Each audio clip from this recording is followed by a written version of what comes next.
بسم اللہ الرحمن الرحیم۔ السلام علیکم۔ نبی اکرم صلی اللہ علیہ وسلم اعلان نبوت سے بھی اللہ تعالیٰ کی بےحد عبادت فرماتے تھے۔ عبادت میں یکسوئی حاصل کرنے کے لیے آپ غار حرا میں بھی تشریف لے جایا کرتے تھے۔ اسی غار میں عبادت کے دوران حضرت جبریل علیہ السلام تشریف لائے اور آپ پر پہلی وحی نازل ہوئی۔ نماز اور کثرت عبادت کی وجہ سے نبی اکرم صلی اللہ علیہ وسلم کے پاؤں مبارک میں ورم آ جاتے۔ آپ سے عرض کیا گیا کہ آپ اتنی تکلیف برداشت کرتے ہیں حالانکہ آپ گناہوں سے پاک ہیں۔ آپ نے فرمایا تو کیا میں شکر گزار بندہ نہ بنوں؟ حضرت عائشہ رضی اللہ تعالیٰ عنہا نے نبی اکرم صلی اللہ علیہ وسلم کی رات کی عبادت کے بارے میں فرمایا، نبی اکرم صلی اللہ علیہ وسلم رات کے ابتدائی حصے میں سو جاتے تھے، پھر اٹھ کر قیام کرتے اور سحری کرتے اور سحری کے قریب وتر پڑھتے، پھر اپنے بستر پر تشریف لاتے، پھر جب اذان فجر سنتے تو تیزی سے اٹھ پڑتے۔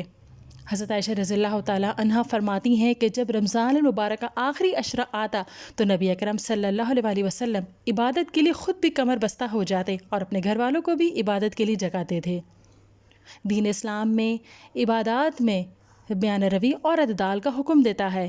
عبادت میں میانہ روی سے یہ مراد ہے کہ انسان اللہ کی عبادت بھی کرے، اس کے بندوں کے حقوق بھی ادا کرے اور ساتھ ساتھ اپنی صحت اور ضرورتوں کا بھی خیال رکھے۔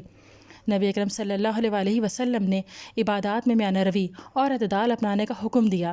حضرت عبداللہ بن عمرو رضی اللہ تعالیٰ عنہ نے بیان کیا کہ نبی پاک میرے پاس تشریف لائے اور فرمایا، کیا یہ خبر صحیح ہے کہ تم رات بھر عبادت کرتے ہو اور دن میں روزے رکھتے ہو؟ میں نے عرض کیا، جی ہاں، یہ صحیح ہے۔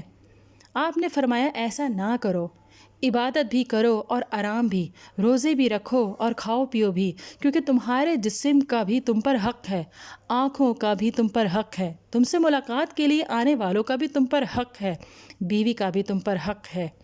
نبی اکرم صلی اللہ علیہ وسلم کے ذوق کا عبادت و خشوع و خضوع سے رہنمائی حاصل کرتے ہوئے اپنے دلوں کو اللہ کی یاد سے منور کریں اور اپنی راتوں کو اللہ کے ذکر سے آباد کریں۔ ناظرین، ویڈیو اگر پسند آئی ہے تو اسے لائک کیجئے، شیئر کیجئے، کمنٹ دیجئے اور چینل کو ضرور سبسکرائب کیجئے۔